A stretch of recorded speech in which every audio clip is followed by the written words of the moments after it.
I think we're going to see some continuing frustration and perhaps delay.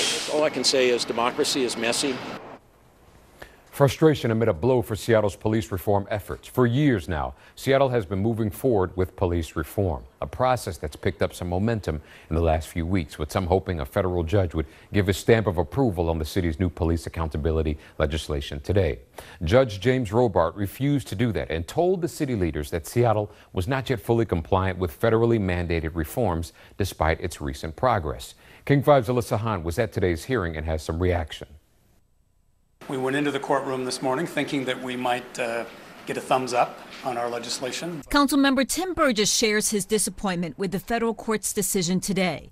Judge James Robart told city leaders their actions were premature. He would not sign off on Seattle's recently passed police accountability legislation because the provisions could change under collective bargaining. I think we heard from a frustrated Judge Robart, and frankly, I share his frustrations. City Attorney Pete Holmes said the next task at hand is to prioritize which provisions of the legislation are most urgent for the judge to approve them individually. We have to continue meeting Judge Robart's expectations while honoring our labor requirements. But with a warning to the police unions, Councilmember Lorena Gonzalez quoted Robart. The citizens of Seattle are not going to pay blackmail for constitutional policing. And that is a concept that I think is we heard loud and clear as a city. The Seattle Police Officers Guild insists it's not dragging out negotiations. SPOG's president is still steaming over the mayor's executive order to mandate body cameras before negotiating with the union. He's violating state law. There's collective bargaining rights in which we all have to adhere to. The body camera program is set to roll out this weekend with bike patrol officers in the West Precinct. The Community Police Commission says the body camera program has broad public support and can still move forward.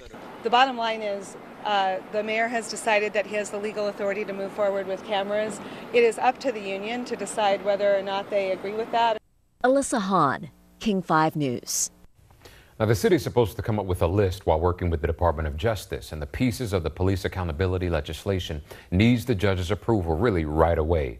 The CPC hopes this list will include filling crucial oversight positions of Inspector General and the new Office of Police Accountability. Candidate and former Mayor Mike McGinn continues to criticize the current police chief for being out of town as the city deals with a rising number of shootings. McGinn tweeted this out earlier today, quote, "I have two simple and straightforward questions. Has the chief of police taken a job in Ireland or not? And if she has, are we okay with the Seattle chief of police being a part-time job?" Chief Kathleen O'Toole issued a statement today which reads in part this, quote, "Like many professionals, I am regularly asked to participate in national and international discussions on the matters of policing and the delivery of government services, which I am currently doing in Ireland on my own vacation time at no cost to the city.